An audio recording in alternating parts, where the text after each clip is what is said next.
Hey everyone, Mango7Roll here. How we doing today? Welcome to another episode of Epic 7, and I am still laughing at what just happened at the end of the stream. You'll have to wait until the end to figure that out. Just ridiculous. Absolutely ridiculous. I thought it was April Fool's. I actually checked. I'm like, is it April Fool's? No, it's September. Almost October. Anyways, we've got some stuff to get into here. There's some decent stuff in this patch note preview, but not too much, honestly. But we're going to cover it nonetheless. So first off, there is a password you've probably never heard of before. And the password is epic 777777 for your box. And just like this that you've never heard of, you've probably also never heard of. Our sponsor of the day is Raid Shadow Legends, which has a whole world of amazing looking champions, all from their own unique faction, and from those factions, they all have a ton of lore, especially the dwarves, one of my favorites in the background being Molly Tankard. There's over 600 characters in Raid, and dwarves have their own rich history within the world of Teleria, so let's get to know them better. And before we go on, let's make sure you all download Raid Shadow Legends in the link description below, and you can get it for free on Android, on iOS, on PC. They even have their own platform to play on. It's beautiful. The third race made during the time of creation, they've kept largely to themselves throughout history, interacting with the other kingdoms only through trade emissaries and go-betweens. Their society is split across a rigid caste system of delvers, craftsmen, and the dwarven nobility and priesthood, and you really see it in the artwork. And this month, Raids just released the huge new Doom Tower update. There are two new bosses to take on, Astronix the Dark Fae and Bommel the Dreadhorn, along with new enemy balance on tower floors, secret rooms to discover, and most importantly, new artifact sets to win. And if you want to get a huge head start in Raid, all you have to do is hit the link in the link description below or scan my QR code and you'll get the Epic Hero Chonaru, 200k silver, 1 ancient shard, XP boost, and an energy refill. And it's really easy. All you got to do to get that is go into your start menu and go into the treasure chest, and everything is going to be there in your mail. Once you've got that going, you can find me in there under the name Mango7Roll, and hopefully we'll meet in the arena or clans or something fun like that, and I can't wait to see you in Raid. So they showed off a pretty cool anime cinematic, or whatever you want to call it. Anime? I guess it's just called an animation? I'm not sure. They showed off a pretty cool animation, and Kawana was adorable. All their resources went into Kawazu. There was Destina in there as well, and somebody else I forget, but it looked pretty sweet. I was pretty happy with it. Litika as well was there. But Kawana's just super cute, so that's kind of cool. And this is the single flame of the engulfing full moon. We also get another semi-useless artifact. This is going to give you 14% health to all allies whenever an enemy dies, and this is only once per turn, which is a little bit unfortunate. I feel like they might have been able to make this useful if it's when multiple people die, but still I don't really see this being used anywhere. It's just not too great of an artifact, right? We then have the drop rate up for Landy and Wall of Order. This is something you should absolutely pull for. There's no way you should go on without Landy. Get her, get her, get her. She's amazing. You don't need to get her artifact. I don't see really too many people using it, but absolutely get Landy. One of the best, if not like the best overall character in the game for average players, I should say. Then we have Destina with the drop rate up with Shamaja Staff, and yeah, not much to say about this. Odds are, if you don't have Destina and you want Destina, you probably just spent all your bookmarks on Landy and Luna. So I would say this is a pretty hard pass for most people here. And then we get into some walls of text. We've got Pain Pursuer Moroi, which is the new light elemental expedition, which is the Katie's hunt. And as always, they released a hunt that kind of does all the things and punishes you for doing anything. It's kind of the theme of Epic 7 lately. So general idea here is it inflicts bleeding on the target for 5 turns. 5 turns, and always targets the front line, and the front line has to be a knight, which is okay. And it also makes it so you want a really high defense knight and a really low HP on that knight, because it's going to inflict damage to all the other targets based on your health. So you want like a stacked up defense knight tanking this. Also can't be a dark unit, of course. And when the target has no buff, grants an extra attack with the basic skill. So you want to be buffed as well. If you can self-buff, that's even better. But as usual, the boss is going to dispel, I think. I think he dispels. We'll see in a second. Dimensional energy here also attacks all enemies, inflicts restrict for 2 turns, and grants a barrier. Unique effect means you cannot dispel it, and also decreases your speed.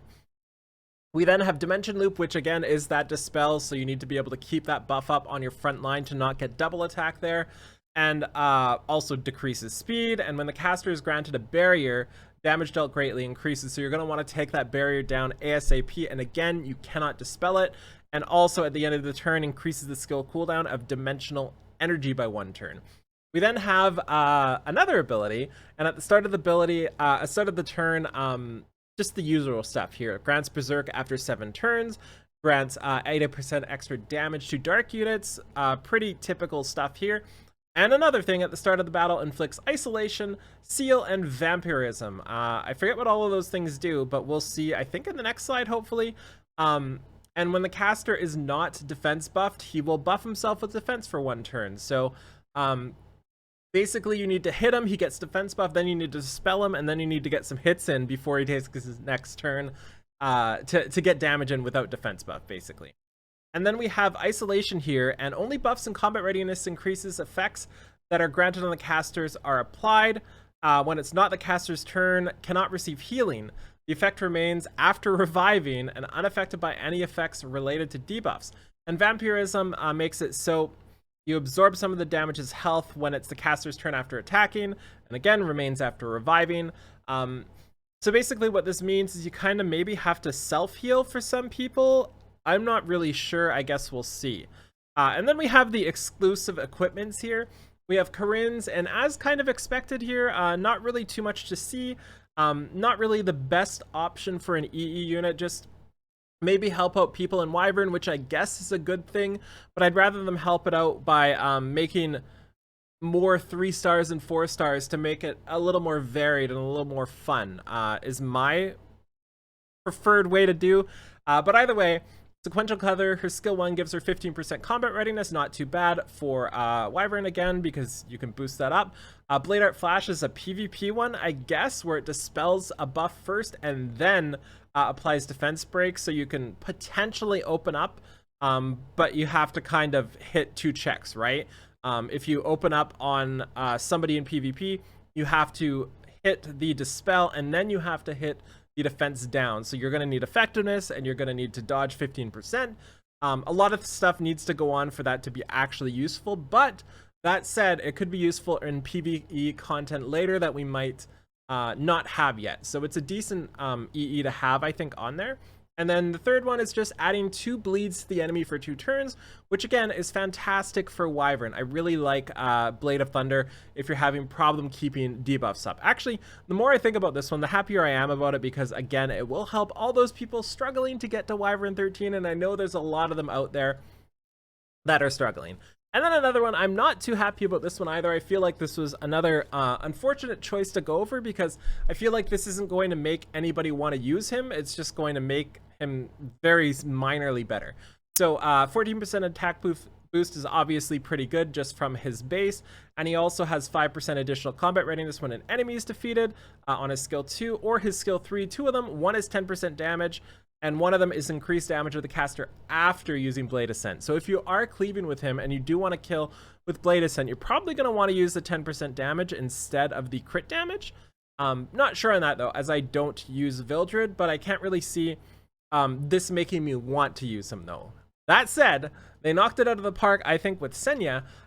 Gives her 14% extra health. I think that could have been attack, but I'll be okay with health.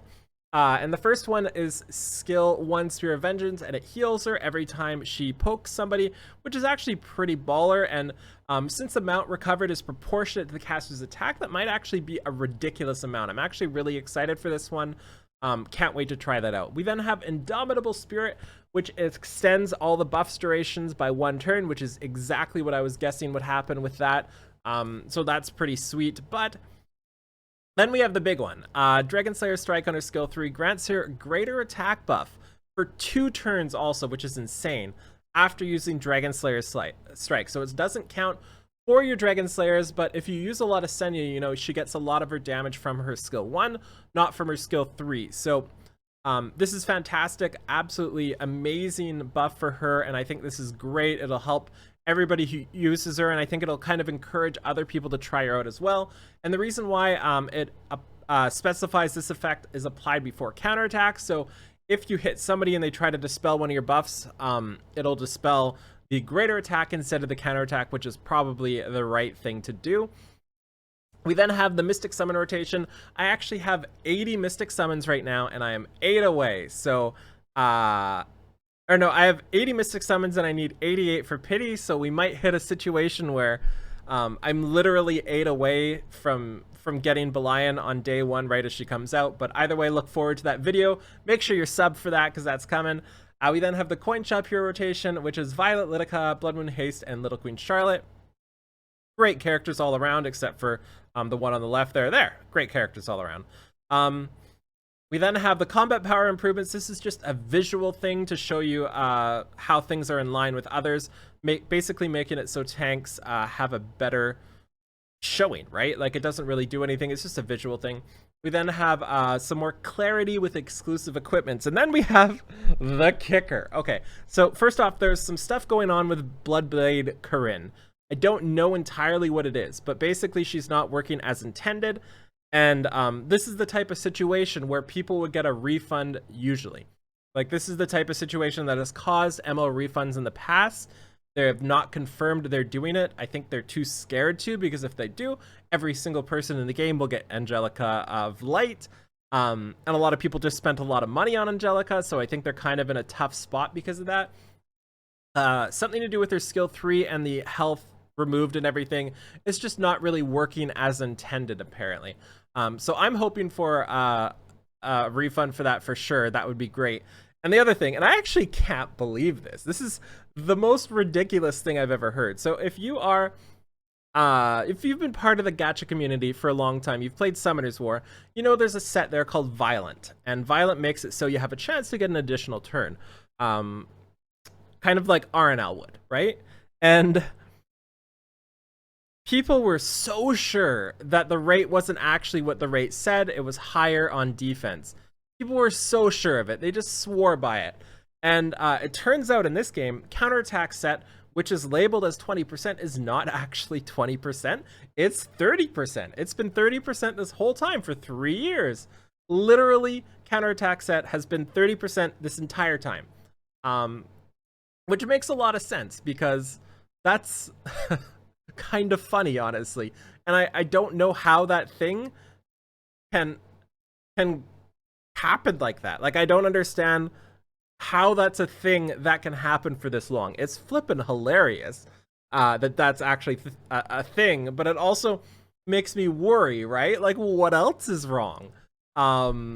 Christy, I find, is working really weird. Maybe her ER thing isn't calculating right. There's so many things in the background that we can't really trust, because stuff like a 30% counterattack being labeled 20%, which is one of the most frustrating things in the entire game, is wrong. So that's just hilarious to me. I don't even know what to say about that.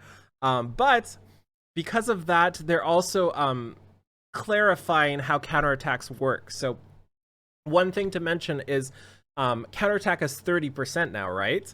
Always has been, but it's actually 30% and labeled 30% now. And let's say Christy has 20% to counterattack. So what that means is you don't have a 50% chance to counterattack.